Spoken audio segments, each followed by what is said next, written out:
আসমান সুন্দর, জমিন সুন্দর, সুন্দরী সুন্দরী পাল্লা। জানি না কত সুন্দর তুমি আল্লাহ। আসসালামু আলাইকুম রহমতুল্লাহি ওয়া বারাকাতুহু। প্রিয় ভাই বোনেরা, ফিরে আসলাম আবার আমাদের প্রিয় অনুষ্ঠান জীবন জিজ্ঞাসায়। এখন আমরা দ্বিতীয় সেগমেন্টে এসে উপস্থিত হয়েছি। এই জীবন জিজ্ঞাসা 3টা পর্বে থাকবে ইনশাআল্লাহ। সর্বশেষ পর্বে থাকবে আমাদের আলোচনা, অর্থাৎ তৃতীয় সেগমেন্টের মাধ্যমে শেষ হয়ে যাবে আজকের জীবন জিজ্ঞাসা। আজকে এই মুহূর্তে আমরা দ্বিতীয় সেগমেন্টে আমরা 2টি প্রশ্ন নিয়েছিলাম প্রথম সেগমেন্টে, যেগুলোর উত্তর দেওয়া হয়নি। আমরা শেখের কাছে চলে যাচ্ছি। একটি হচ্ছে, এক ভাই বলছেন উনি ড্রয়িং রুমে ছবি রাখবে না, ঠিক আছে, কিন্তু কিচেনে রাখতে পারবে কিনা, কোনো গুরুত্বপূর্ণ ছবি নিশ্চয়ই উনি রাখতে চান। সো এই বিষয়ে একটু কথা বলতে হবে। আর একটা হচ্ছে, এক বোন প্রশ্ন করেছেন, ভেরি স্যাড, যে ওনার হাজব্যান্ড যে অ্যাডাল্ট মুভিগুলো আছে এগুলো দেখেন।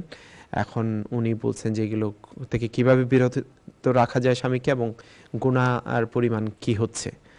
এই 2টা প্রশ্ন। হ্যাঁ, প্রথম প্রশ্নটির উত্তর হলো যে ছবি ঘরে ঝুলানো, এই ব্যাপারে ইসলামের বিধান কি।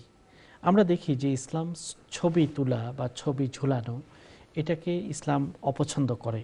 বিভিন্ন হাদিস থেকে আমরা দেখি, সহিহ বুখারী, সহিহ মুসলিম, 2টি হাদিসের কিতাবে এই হাদিসটি এসেছে। হযরত আবু সাঈদ খুদরী রাদিয়াল্লাহু তাআলা আনহুর হাদিস, যে হাদিসের মধ্যে আল্লাহ নবী বলছেন, লা ইয়াদখুলুল মালাইকাতু বাইতান ফীহি কালবুন আও সূরাতুন, যেই ঘরে ছবি আছে বা কুকুর পালন করা হয় সেই ঘরে ফেরেশতা প্রবেশ করে না, রহমতের ফেরেশতা প্রবেশ করে না। এখানে ফেরেশতা প্রবেশ করাকে সিম্বলিক অর্থে ব্যবহার করা হয়েছে, যে রহমত নিয়ে যেসব ফেরেশতারা আগমন অথবা হেফাজত নিয়ে বা রক্ষণাবেক্ষণ করার জন্য যারা আসে, যেসব ফেরেশতারা দায়িত্বপ্রাপ্ত, তারা প্রবেশ করে না। আল্লাহ ভালো জানেন। এটা এই আল্লাহ নবীর এই সংবাদটির পুরোপুরি মাহাত্ম্য আমরা হয়তো বুঝবো না, কিন্তু যতটুকু আমরা বুঝি এর শাব্দিক অর্থে সেটা আমরা বিশ্বাস করি। এই জন্য কোনো মুসলমান তাদের ঘরের মধ্যে ছবি, যেমন বাবার ছবি, মায়ের ছবি, কোনো নেতা নেত্রীর ছবি, অথবা রাজা বাদশার ছবি, অথবা মানুষের যে ছবিগুলোকে মানুষ সম্মানের সাথে ঝুলিয়ে রাখে, সেগুলোকে রাখতে নিষেধ করা হয়েছে। এবং একইভাবে আমরা দেখি হযরত আয়েশা রাদিয়াল্লাহু তাআলা আনহার একটা কথা, যে আল্লাহ নবী সফর থেকে এসেছেন কিন্তু ঘরে প্রবেশ করছেন না, রুমে প্রবেশ করতে এসেও প্রবেশ করলেন না। তখন হযরত আয়েশা তো চিন্তিত হয়ে গেলেন, ব্যাপার কি? তখন আল্লাহ নবী বললেন যে সেখানে ছবি আছে, পর্দা ঝুলানো, সেখানে ছবি আঁকা আছে, এবং যেই ঘরে ফেরেশতা প্রবেশ করে না সেই ঘরে কি করে প্রবেশ করবেন? তখন আল্লাহ নবী এই কথাটি বলার পর হযরত আয়েশা ওই পর্দাটা সরিয়ে ফেললেন এবং সেটা দিয়ে তিনি বালিশ বানিয়ে ফেললেন, অর্থাৎ বালিশ বানানোর ক্ষেত্রে এটাকে ব্যবহার করলেন। এটা দ্বারা বোঝা যায় ছবি বিছানা বা বালিশ ইত্যাদিতেও যদি থাকে অসুবিধা নেই, কিন্তু ঝুলন্ত অবস্থায় রাখা এটার সুযোগ নেই। এরকম হযরত আলী রাদিয়াল্লাহু তাআলা আনহুকে আল্লাহ নবী প্রেরণ করেছেন কয়েকটা মিশন দিয়ে। লা তাদা সূরাতান ইল্লা তামাসতাহা, কোথাও যদি মূর্তি, ছবি এগুলো থাকে সেগুলোকে তুমি ভেঙে দাও। ওয়ালা কবরান মুশরিফান ইল্লা সাওয়াইতা, উঁচু কবর যদি থাকে ওইটাকে সমান করে দাও। এই দায়িত্ব দিয়ে হযরত আলী রাদিয়াল্লাহু তাআলা আনহুকে প্রেরণ করেছেন। সেটা ইমাম মুসলিম রাহিমাহুল্লাহ তার সহিহ গ্রন্থে উল্লেখ করেছেন। এরকম অসংখ্য হাদিস।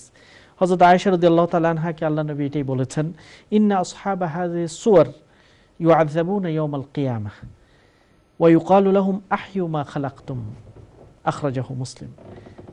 হে আয়েশা, এই ছবি তৈরিকারী যারা আছে তাদেরকে বলা হবে কিয়ামতের ময়দানে যে তোমরা এই ছবিটিকে তোমরা জীবন দাও, এবং তাদেরকে কঠিন শাস্তি দেওয়া হবে, কারণ তারা তো ওই ছবিগুলোতে কোনো প্রাণ দিতে পারবে না। এই জন্য এই হাদিসগুলোর আলোকে, সহিহ হাদিসগুলোর আলোকে আমরা বলবো যে আপনি কোনোভাবেই ঘরে মানুষের ছবি ইত্যাদি, কোনো সেটা ড্রয়িং রুমে হোক, নামাজের জায়গায় হোক, বা নামাজের জায়গায় না হোক, সেটা কিচেনে হোক, কোথাও রাখা উচিত না। কারণ আল্লাহর রহমতের ফেরেশতারা আমাদের কিচেনে আসা দরকার, বরং আল্লাহর রহমতের ফেরেশতাদের কিচেনে আসা বেশি দরকার। সেখানে অনেক হ্যাজার্ড আছে, অনেক ডেঞ্জার আছে। আপনি জানেন যে অনেক মানুষ আছে শখ করে চা বানাতে গিয়ে পুরা নিজেও জ্বলে গেল, নিজের আপনজন যার জন্য চা বানাতে গেল সেও এসে দেখে তাকে বাঁচা দিয়ে গেল, সেও মারা গেল। এরকম অনেক ঘটনা আমরা দেখি। আপনার হয়তো মনে আছে আমরা জীবন জিজ্ঞাসা আলোচনা করছিলাম যে বাংলাদেশে আমেরিকান এমবেসিতে কাজ করত, যে তাদের ঘরে হঠাৎ গ্যাস জ্বলে যায়, গ্যাস মানে ছড়িয়ে পড়ে, যখন ফ্যান চালালো তখন সেখান থেকে আগুন, এবং এমন আগুন ধরলো সেখান থেকে আর কেউ বাঁচতে পারলো না। তো এরকম ঘটনা ঘটে। তো আমাদের কিচেনে কি আল্লাহর রহমতের ফেরেশতারা প্রবেশের দরকার নেই? সেখানে ছবি দিয়ে তাদেরকে আমরা বারণ করব কি করে? এটা আমাদের বিশ্বাস। এখানে হয়তো আমরা সায়েন্টিফিক প্রুফ দেখাতে পারবো না যে ফেরেশতা প্রবেশ করছে, ছবি রাখার কারণে করছে না। আমরা কোয়ালিটেটিভ কোয়ান্টিটেটিভ কোনো রিসার্চ করে এটা আমরা হয়তো দেখাতে পারবো না, অথবা ল্যাবরেটরির মাধ্যমে এটা আমরা করব না, কিন্তু এটা হচ্ছে আমাদের ফ্যাক্ট, যেটাকে আমরা ফেইথ বা বিশ্বাসের মাধ্যমে ধারণ করি। এই জন্য যে ভাই এই প্রশ্নটি করেছেন, আমরা অনুরোধ করব যে এই তথ্যগুলো হাদিস থেকে আমরা পেলাম, এখন আমাদেরকে মানাটাই হচ্ছে আমাদের দায়িত্ব। কারণ আমরা মুসলিম মানে হলো যারা সারেন্ডার করে। আল্লাহ এবং তার রসুল যখন কিছু বলে আর তার উপর কোনো কথা নেই, হ্যাঁ আমান্না সাল্লাম না, আমরা মেনে নিলাম, আমরা বিশ্বাস করলাম, এটাই হলো একজন মুসলিমের কাজ। এবার আসবো আমরা দ্বিতীয় বিষয়টির প্রতি, যে অ্যাডাল্ট মুভি দেখা বা অশ্লীল ভিডিওগুলো দেখা, নর নারী বা এই জাতীয় উলঙ্গপনার যে ছবিগুলো আছে বা ফিল্মগুলো আছে, এগুলো দেখার ব্যাপারে ইসলামের বিধান কি? প্রথমত আমাদেরকে মনে রাখতে হবে যে সাইকোলজি বা সাইকিয়াট্রিস্ট যারা আছেন, মনোবিজ্ঞানী, তাদের দৃষ্টিকোণ থেকে এটা হচ্ছে এক ধরনের অসুস্থতা। যারা এডিকশন আছে এই জাতীয় নর নারীর সম্পর্ক অথবা ক্লোজ রিলেশনশিপের যেসব ছবিগুলো আছে, এবং মহিলা এবং পুরুষদের মেলামেশার যে ছবিগুলো বা ফিল্মগুলো আছে, এগুলোর দিকে দেখার যে আগ্রহটি, এটা হচ্ছে অত্যন্ত জঘন্য, অত্যন্ত নোংরা এবং এক ধরনের মানসিক রোগ। এই ছবিগুলো দেখা জায়েজ নেই, খুব আমরা সবাই জানি। এটা এই জন্য যেই জিনিসগুলো ফিল্মের বাইরে রিয়েল জগতে আমরা দেখতে পারবো না, সেগুলোকে ভার্চুয়াল জগতেও আমরা দেখতে পারবো না। রিয়েল জগতে একজন নর নারীর উলঙ্গপনাকে আমরা দেখতে পারবো না, একজন নারীর প্রতি তাকানো জায়েজ নেই, এবং খারাপ কাজ অথবা মেলামেশা অবস্থায় কোনো নর নারীর প্রতি দেখা জায়েজ নেই। একইভাবে রিয়েল ওয়ার্ল্ডে যেহেতু এটা জায়েজ নেই, ভার্চুয়াল জগতেও সেটা জায়েজ নেই। এটা নয় যে এটা তো রিয়েল না, এটা তো আসলে নর নারীদের, এটা হচ্ছে পিকচার কিংবা ফিল্ম ক্যাপচার করা হয়েছে, এটা তো রিয়েল মানুষ না, এরকম বলা যাবে না। রিয়েল জগতে যেটা বিধান, ভার্চুয়াল জগতেও সেই বিধান। তারপর এই জিনিসটা মানুষের ঈমানকে দুর্বল করে দেয়। নামাজে আর মজা লাগবে না, নামাজে গিয়েও এইসব জিনিসগুলো চিন্তা আসবে, ভালো আমল করার রুচি স্বাদকে কমিয়ে ফেলবে। এই জন্য এটা হচ্ছে একটা ডিজিজ, একটা রোগ, স্পিরিচুয়াল রোগ, একটা মানসিক রোগ, আবার সেটা মানুষের আধ্যাত্মিক শক্তিকে, পাওয়ারকে নষ্ট করে দেবে। তৃতীয় হলো, একজন মানুষ যখন এগুলো দেখবে বারবার, এই জাতীয় ছবিগুলো বা দেখবে, তখন মানুষের মধ্যে নারীদের প্রতি, যারা আমাদের মা, আমাদের বোন, আমাদের স্ত্রী, যাদেরকে অনেক মর্যাদা আল্লাহ তাআলা দান করেছেন, তাদের ব্যাপারে আল্লাহ তাআলা অনেক মর্যাদা, তাদের, আমাদের জান্নাত, প্রতিটি পুরুষের জান্নাত যে কোনো নারীর পায়ের নিচে, আমরা জানি। এমনকি সেখানে কোনো নবী রাসূলদেরকেও এক্সেপশন করা হয়নি। বোঝা যায় নবী রাসূলরাও জান্নাত পাবে তাদের মায়ের সেবা করে। তাহলে এই যে মা জাতির প্রতি যেসব মানুষগুলো শুধু এই জাতীয় ছবিগুলো দেখে, তখন যে কোনো নারীর প্রতি যখন তারা তাকাবে, তখন তাদেরকে শুধু রক্ত মাংসের একটা মানুষ মনে হবে, রক্ত মাংস, যারা শুধু খেলনা মনে হবে যাদেরকে। তাদের যে একটা ডিগনিটি আছে, মানুষ হিসেবে যে একটা উঁচু মর্যাদা আছে, সেই মর্যাদাটাও তাদের কাছে আর থাকবে না। তখন তারা যে কোনো নারীর প্রতি এই জাতীয় চিন্তা নিয়ে তাকাবে, সেখানে উচ্চ ভাবনা থাকার আর সুযোগ থাকবে না। এইসব কারণে অ্যাডাল্ট মুভিগুলো, এটা হচ্ছে অত্যন্ত অন্যায় এবং অত্যন্ত গুনার কাজ। তা আমি 3টা পয়েন্ট এখানে সারসংক্ষেপ আপনাকে বললাম। 1 নম্বর হলো, এটা একটা মানসিক রোগ, এক জাতীয় রোগ, এই জাতীয় অশ্লীলতা দেখার প্রবণতা। 2 নম্বর হচ্ছে, এই তাকানোর কারণে মানুষের স্পিরিচুয়ালিটি অনেক ডাউন হয়ে যাবে, অনেক নিচে চলে যাবে, সব সময় তার চিন্তা এগুলো থাকবে, এমনকি নামাজে যখন সে দাঁড়াবে তখনও তার এই ফিল্মি চিন্তাগুলো তার মধ্যে কাজ করবে। 3 নম্বর হলো যে, এগুলো দেখার কারণে নারী জাতির প্রতি যে বিশাল একটা মর্যাদা আছে, ওই মর্যাদাটা অনেক নিচে চলে আসবে। যে কোনো নারীকে, মাহরাম গায়রে মাহরাম সবার প্রতি এই জাতীয় একটা খারাপভাবে তার দৃষ্টি আসবে। সবচেয়ে বড় কথা হলো যে এইসব অ্যাডাল্ট মুভিগুলো দেখার কারণেই সমাজে অন্যায় ছড়িয়ে পড়বে।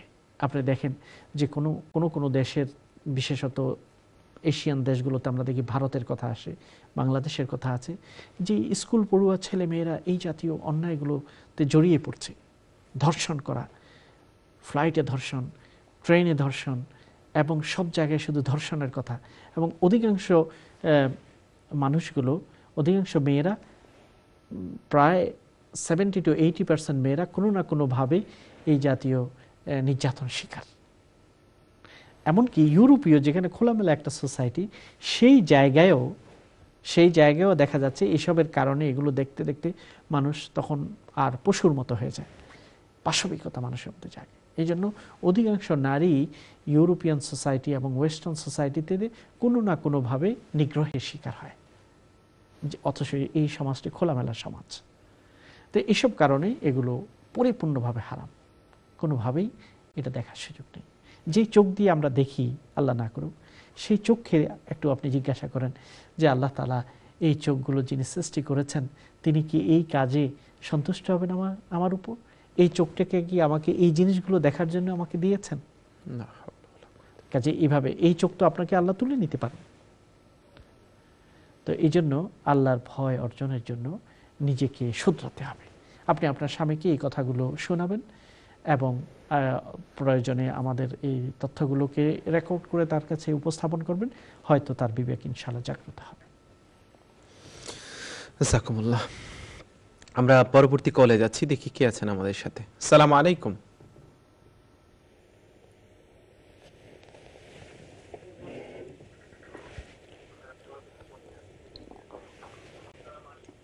কলার কি আছেন আমাদের সাথে? হ্যালো, আসসালামু আলাইকুম। ওয়ালাইকুম আসসালাম ওয়া রাহমাতুল্লাহ। আপনার প্রশ্ন বলবেন। আমার দুইটা প্রশ্ন ভাই। একটা প্রশ্ন হলো, আমার বাচ্চার ইন্টারেস্ট, স্টুডেন্ট লোন ইন্টারেস্ট, তো এই অবস্থায় কি ও কি কোনো চ্যারিটি করতে পারে? আবার বলবেন, প্রশ্নটি আমার কাছে ক্লিয়ার হয়নি।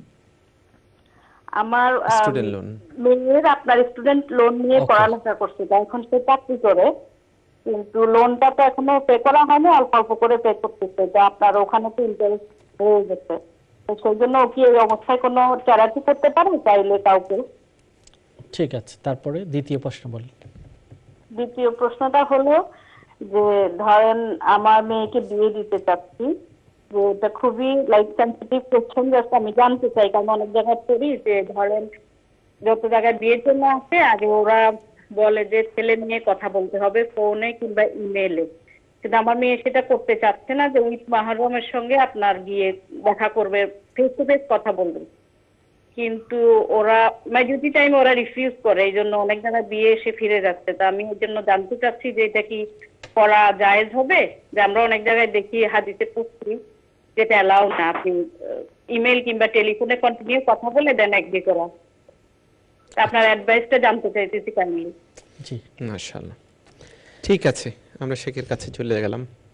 সরাসরি উত্তর। ধন্যবাদ সুন্দর প্রশ্নগুলোর জন্য। প্রথম নম্বর হলো, স্টুডেন্ট লোন যদি কারো থাকে এবং এটা অবশ্যই তাড়াতাড়ি পেমেন্টের ব্যবস্থা করাটা এটা দায়িত্ব, কিন্তু তারপরেও কেউ যদি চ্যারিটি অ্যাক্টিভিটি করতে চায় তাতে কোনো বাধা নেই, চ্যারিটেবল অ্যাক্টিভিটিস তিনি করতে পারবেন। অনেক সময় এই জাতীয় লোনগুলো একটু দীর্ঘ সময়ের দরকার হয়, আর এই সময় যে হালকা কোনো চ্যারিটি করা যাবে না এমন নয়, সাদাকা ইত্যাদি করা যাবে।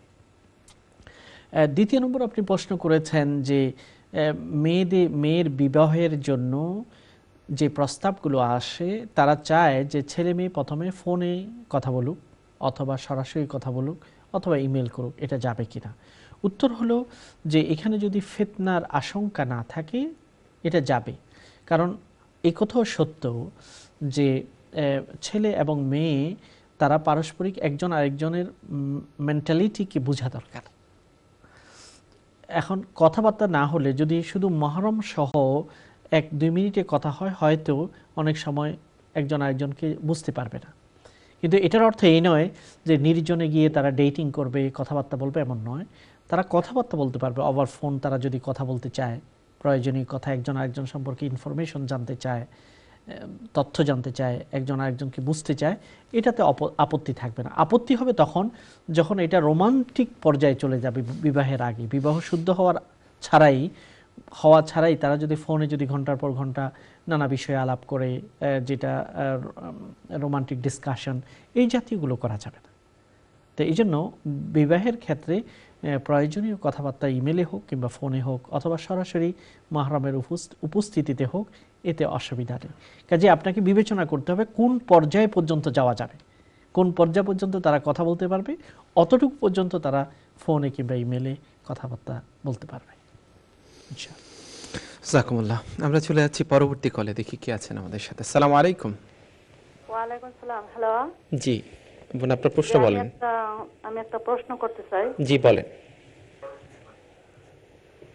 হ্যালো, আপনার প্রশ্ন বলেন বোন, আপনাকে শুনতে পাচ্ছি। জি, আমি যদি তায়াম্মুম করি তাহলে কি আমার ওযু করার পরে যে 2 রাকাত আমরা ওযুর নামাজ পড়ে এটা কি পড়তে হবে না না পড়লেও হবে? এই প্রশ্নটা আমি জানতে চাই। আপনি তায়াম্মুম কেন করছেন? তায়াম্মুম তো আমার ননাস করে। আমার ননাসের বয়স্ক, উনি তো ওযু সবসময় করতে পারে না। হ্যালো, জি, ওযু করতে পারে না কি অসুস্থতার কারণে? পানি ধরলে ক্ষতি হবে এমন? হ্যাঁ, অসুস্থ। এখন তো এখান তো শীত, সবসময় করলে ঠান্ডা লেগে যায়। তারপরে আবার তো বয়স জন্য একটু কম করে, তাই এই জন্য তায়াম্মুম মাঝে মধ্যে তায়াম্মুম করে, মাঝে মধ্যে তায়াম্মুম করে, মাঝে মধ্যে আবার ওযু করে। যখন তায়াম্মুম করে তখন কি তায়াম্মুমের পরে কি ওযু 2 রাকাত নামাজ পড়বেন না পড়বেন? আচ্ছা আচ্ছা, আমি কি বুঝাইতে পারছি? জি জি, ধন্যবাদ আপনাকে ফোনটি করার আমি জন্য। ফোনটা রাখার পরে উত্তরটা দিবেন। জি, ওকে, আল্লাহ হাফেজ। আসসালামু আলাইকুম। প্রশ্নটি হলো যে কেউ যদি ওযু করতে না পারেন রোগের কারণে, অসুস্থতার কারণে, তখন তায়াম্মুম করলেও কি তাহিয়াতুল ওযু নামাজটি পড়বেন কিনা? উত্তর হলো, এই প্রশ্নটি সরাসরি উত্তর দেওয়ার আগে প্রথমে এই কথাটা আমি আরেকটু ক্লিয়ার করতে চাই। মনে রাখতে হবে যে আমরা তায়াম্মুম কেন করব। আল্লাহ তাআলা বলছেন ফামান লাম ইয়াজিদ, যে ব্যক্তি পানি পায় না, ফাইন লাম তাজিদু ফাতায়াম্মামু সাঈদান তাইয়্যিবা, তোমরা যদি পানি না পাও তখন তোমরা পবিত্র মাটির তায়াম্মুম করো। এটা হচ্ছে কোরআনে কারীম সূরা মায়েদার আয়াত। তো এখানে আল্লাহ তাআলা বলছেন যদি তোমরা পানি না পাও, এই পানি না পাওয়ার দুটো অর্থ। একটা হলো আসলে বাস্তবে আক্ষরিক অর্থে পানি নেই কোথাও, আমি খুঁজে দেখলাম আশেপাশে কোথাও পানি নেই, এখন নামাজের সময় চলে যাচ্ছে, তখন আমি তায়াম্মুম করতে পারবো, পানি পাইনি। আর দ্বিতীয় হলো পানি আছে কিন্তু থাকলেও আমার জন্য নেই, অর্থাৎ যে এই পানিটা এত কম, এখন এটা দিয়ে যদি আমি ওযু করে ফেলি আমার জীবন বিপন্ন হয়ে যাবে। তখন পানি আছে কিন্তু ব্যবহার করার মতো, ওযু করার মতো পানি নেই। অথবা পানি আছে কিন্তু স্বাস্থ্যজনিত কারণে আমি সেটাকে ব্যবহার করতে পারছি না, যে পানি স্পর্শ করলে রোগ হবে, অসুখ বেড়ে যাবে অথবা জখম বেড়ে যাবে, এই জাতীয় যদি হয় তখন তায়াম্মুম করা যাবে। এটা হচ্ছে ভালো করে আমাদেরকে বুঝতে হবে যে কেন আমি তায়াম্মুম করব। অপ্রয়োজনে যদি আমি তায়াম্মুম করি তাহলে কিন্তু আমার নামাজ হবে না, এটা মনে রাখতে হবে। যাই হোক, এখন যারা তায়াম্মুম করার উপযোগী, তায়াম্মুম করতে পারবেন, তারা তায়াম্মুম করলেও তাহিয়াতুল ওযু নামাজ আদায় করতে পারবেন। কারণ এখানে তায়াম্মুমটা হচ্ছে ওযুর রিপ্লেসমেন্ট। ওযু করলে যেরকম আমরা তার জন্য তাহিয়াতুল ওযু পড়ি, তায়াম্মুম করলেও আমরা তার জন্য তাহিয়াতুল ওযু পড়তে পারি, কারণ পবিত্রতা অর্জনের কারণে যেই নামাজটা আদায় করা হয় ওইটাকেই তাহিয়াতুল ওযু বলা হয়। আশা করি বোন আপনি বুঝতে পেরেছেন। জি, আমাদের এই সেগমেন্টের সময় আমাদের প্রায় শেষ। আমরা একটি প্রশ্ন দিচ্ছি, সেটি হচ্ছে এক বোন প্রশ্ন করেছেন যে ওনার হাজব্যান্ড বেশ কিছু কম্পেনসেশন পেয়েছেন রুট ট্রাফিক অ্যাক্সিডেন্টের, সো এটা নিয়ে উনি হজে যেতে পারবেন কিনা?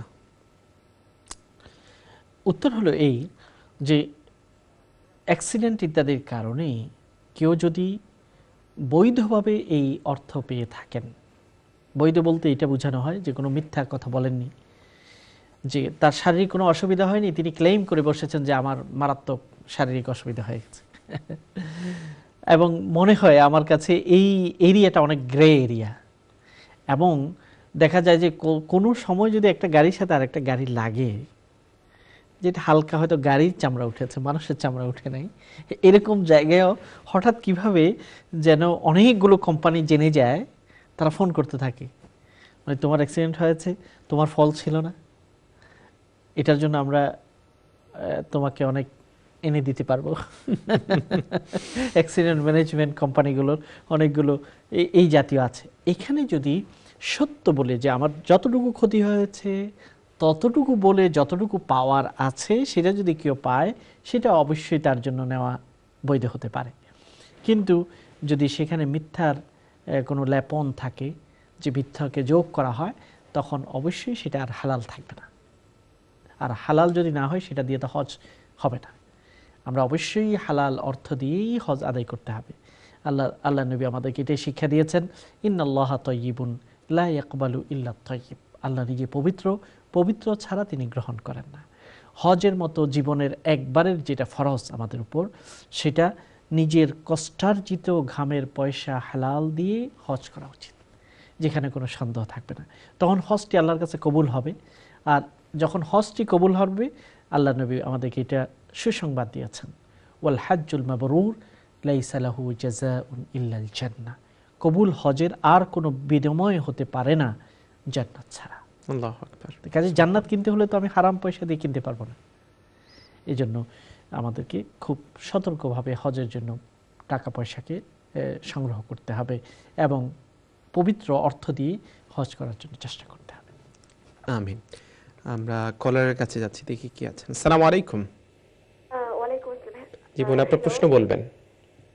জি, আমার প্রশ্ন দুটো। একটা প্রশ্ন হলো যে আমরা তো প্রায় শুনি যে নফল নামাজে সিজদায় গিয়ে দোয়া করা যাবে। আবার কোন কোন হুজুর বলছেন যে যেটা কেউ কেউ বলছেন যে আমাদের নিজের ভাষায় আপনি জিজ্ঞাসা করছেন যে ফরজ নামাজে সিজদাতে গিয়ে দোয়া করার ব্যাপারে? না, ফরজ নামাজের ব্যাপারে না, আমি নফল নামাজের ব্যাপারে বলছি। কি লাইনে আছে? নফল নামাজের ব্যাপারে? জি জি, নফল নামাজের ব্যাপারে বলছি যে আমাদের আমি কানে শুনতে পাচ্ছি, এখানে শুনতে পাচ্ছি না। দোয়া করব, তাহলে কি নামাজের সিজদায় গিয়ে কি বাংলা ভাষায় দোয়া করা যাবে? কেউ বলছেন যাবে, কেউ বলছেন যে না, নামাজের পরে এক্সট্রা একটা সিজদা করে তারপরে দোয়া করতে হবে। আসলে আমরা কি করব এখানে? মানে আপনি নফল নামাজের সিজদার কথা বলছেন? জি জি, নফল নামাজের সিজদার কথা বলছি। ওকে, ঠিক আছে। আর কোনো প্রশ্ন আছে? জি জি, দ্বিতীয় আরেকটা প্রশ্ন হলো যে এখন তো ক্রিসমাস সময় যাচ্ছে, আমাদের অনেকেরই হয়তো আমাদের মানে খ্রিস্টান ফ্রেন্ড আছে যাদেরকে যদি আমরা উইশ না করি হয়তো মাইন্ড করে। এখন আমরা আসলে এই পর্যায়ে কি করতে পারি? ওকে বোন, ঠিক আছে। জি, আসসালামু আলাইকুম। ইসলাম। ধন্যবাদ বোন, আপনি দুটি প্রশ্ন করেছেন। প্রথম প্রশ্নটি হলো নফল নামাজ পড়া অবস্থায় সিজদায় গিয়ে দোয়া করার ব্যাপারে আপনি জানতে চেয়েছেন। অবশ্যই আপনি দোয়া করতে পারবেন। প্রথমে আপনি তাসবিহগুলো পড়বেন, সুবহান রাব্বিয়াল আ'লা পড়বেন, সুবহান কুদ্দুসুন রব্বুল মালাইকাতি ওয়ার রূহ, এই তাসবিহটাও পড়া যায়। সুবহানাকাল্লাহুম্মা ওয়া বিহামদিকা আল্লাহুম্মা গফিরলি, এই তাসবিহটা পড়া যায়। তারপরে গুনাহ ক্ষমা করার জন্য, আল্লাহর কাছে ক্ষমা প্রাপ্তির জন্য দোয়া করতে পারবেন, যেমন আল্লাহ নবী করেছেন, আল্লাহুম্মা গফিরলি যামবি কুল্লাহু দিক্কাহু ওয়া জিল্লা সিররাহু আলানিয়া আউয়ালাহু আখিরা। অর্থাৎ হে আল্লাহ, আমার ছোট বড়, প্রকাশ্য অপ্রকাশ্য, গোপনে অথবা প্রকাশ্যে যত গুনাহ আমি করেছি সবগুলো ক্ষমা করুন। এর বাইরেও যদি আপনি অন্য দোয়া পড়তে পারবেন, কারণ এটা সহিহ হাদিস দ্বারা প্রমাণিত। আল্লাহ নবী বলেছেন, আকরাবু মা ইয়াকুনুল আবদু মির রাব্বিহি ফিস সুজুদ। মানুষ আল্লাহর খুবই নৈকট্য অর্জন করে যখন সে সিজদায় থাকে। ফাকসারু ফিহি দুআ, তোমরা সেখানে গিয়ে বেশি করে আল্লাহর কাছে চাও। সে প্রেক্ষিতে আপনি বেশি করে আল্লাহর কাছে চাবেন। জি। দ্বিতীয় প্রশ্নটি হলো যে উইশ করা, ক্রিসমাস উপলক্ষে অমুসলিম ফ্রেন্ডদেরকে উইশ করা। আমরা উইশটা করতে পারি না এই জন্য, যেহেতু এখানে তাদের বিশ্বাস হলো তারা সান অফ গডের জন্মকে সেলিব্রেশন করছে। এখানে তাদের সেলিব্রেশনটাকে আমরা হয়তো উইশ করতে পারতাম যে যে তারা একটা হলিডে করছে, কিন্তু যেহেতু এখানে একটা শিরকের আকীদা আছে, এটা আমাদের জন্য ডেঞ্জার। শিরকটা এতই যে শিরকটাকে আল্লাহ এত ঘৃণা করেন, তারা যে বলে আল্লাহর পুত্র আছে, আল্লাহর পুত্র, এই যে ওয়ার্ডটা তারা ব্যবহার করে, কোরআনে কারীমের ভাষায় হলো যে এটা আল্লাহর কাছে এত জঘন্য, যেই কথাটির কারণে আসমান যেন ভেঙে যাবে, জমিন যেন চূর্ণ বিচূর্ণ হয়ে যাবে। আল্লাহর কাছে এটা এত জঘন্য। এই জন্য শিরকের দুর্গন্ধ থাকার কারণে এই সেলিব্রেশনটাকে আমরা উইশ করতে পারি না। জাযাকুমুল্লাহ। জি, আমরা চলে যাচ্ছি ছোট্ট আরেকটি বিজ্ঞাপন বিরতিতে, ফিরে আসছি ইনশাল্লাহ সর্বশেষ সেগমেন্টকে সাথে করে। আশা করছি আপনারা আমাদের সঙ্গ দিবেন। আসসালামু আলাইকুম ওয়া রাহমাতুল্লাহি ওয়া বারাকাতুহু। আসমান সুন্দর, জমিন সুন্দর, সুন্দরী সুন্দরী পাল্লা। জানি না কত সুন্দর তুমি আল্লাহ।